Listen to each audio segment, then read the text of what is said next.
ये दाग दाग उजाला, ये शव शव गजीदा शहर, वो इंतजार था जिसका, ये वो सुबह तो नहीं। बंटवारा, विभाजन, पार्टीशन, एक ऐसा काल मॉडर्न इंडियन हिस्ट्री का जिसे सबसे बड़ी त्रासदी भी कहा जाता है। जिससे हमारे नाम बल्कि दंगे हुए हिंदुस्तान में, बल्कि जगह जगह लड़कियों के बलात्कार तक, हर जगह खून खराबा हुआ, हर जगह खून की नदियां। हिंदू मुस्लिम का ना रहा, मुस्लिम हिंदू का ना रहा। लेकिन अगर मैं फिर भी कहूँ कि ये सब कुछ सही हुआ या फिर ये होना ज़रूरी था, तो मुझे गालियाँ देने से पहले ये क्यों ज़रूरी है इसे जानने का प्रयास करते हैं। जिसका सबसे बड़ा कारण था myth of Hindu Muslim unity. हमें ये सिखाया जाता है, हमें ये पढ़ाया जाता है। ये Say the British implemented a strategy known as divide and rule, promoting political divisions between followers of the region's main. लोग आए इंडिया में, उन्होंने डिवाइड एंड रूल पॉलिसी लाई, लेकिन divide and rule policy actual में 1857 के बाद लाई गई थी। लेकिन उससे पहले से हिंदू मुस्लिम में यूनिटी नहीं थी, क्योंकि 1857 के विद्रोह में भी कई हिंदुओं ने अंग्रेजों का समर्थन किया था। हाँ, मैं ये बात मानता हूँ कि मुगल पीरियड में हिंदू मुस्लिम में यूनिटी कहीं ना कहीं थी, क्योंकि खुद जहांगीर होली मनाने जो है कश्मीर जाता था, और मुगल कोर्ट में भी होली और दिवाली मनाई जाती थी। अकबर का मुख्य सलाहकार बीरबल जी हिंदू धर्म के थे, और अकबर के लिए लड़ाइयाँ लड़ी हिंदुओं ने, खून दिया अपना हिंदुओं ने। तो उस समय कहीं ना कहीं फिर भी हिंदू मुस्लिम यूनिटी थी। लेकिन 1833 के बाद, या फिर यूं कहूँ कि जब से सबसे बड़ा प्रहार हुआ हिंदू मुस्लिम यूनिटी पर 1905 में बंगाल विभाजन के द्वारा, तो उसका परिणाम ये निकला कि 1906 में मुस्लिम लीग की स्थापना हो गई।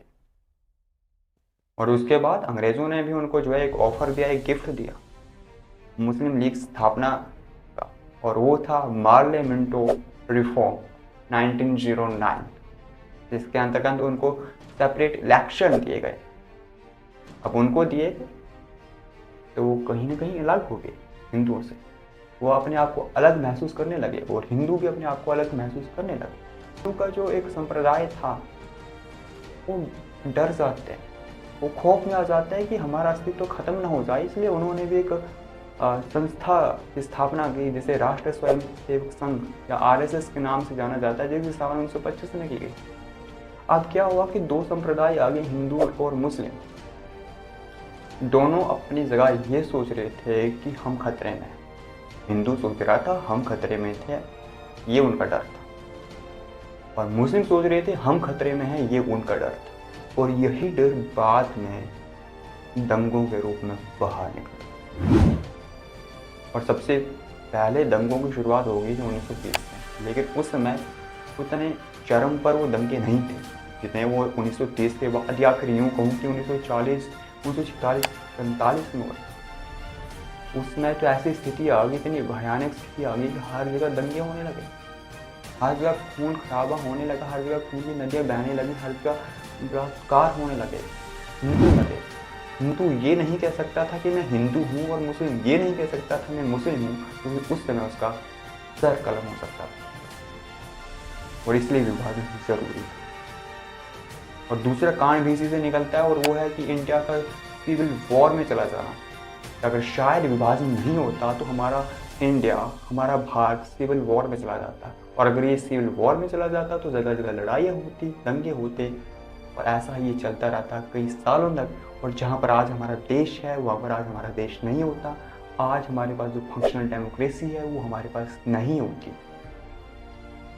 हमारे हालात भी पाकिस्तान की तरह होते, मिलिट्री का शासन शायद हम पर भी होता, तो आप सोच सकते हैं हमारे देश का क्या होता ना। और उस समय हमारे पास एक ऑप्शन था, वो हमारा तीसरा रीजन या तीसरा कारण है कि जिसके कारण मैं इसे सही ठहरा सकता हूँ इस विभाजन को, वो है कि वन डिवाइडेशन या फिर मल्टी डिवाइडेशन।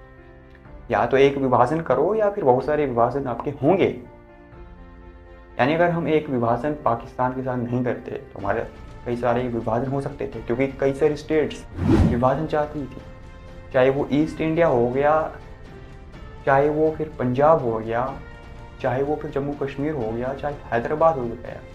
ऐसी कई सारी स्टेट्स थी जो कि खुद को सेपरेट चाहती थी, इसलिए देश के कई टुकड़े हो सकते थे। वो जो नारा था ना GNU में जो दिया गया था, भारत तेरे टुकड़े होंगे इंशाल्लाह इंशाल्लाह, तो क्या भारत के टुकड़े उस समय हो जाते सच में?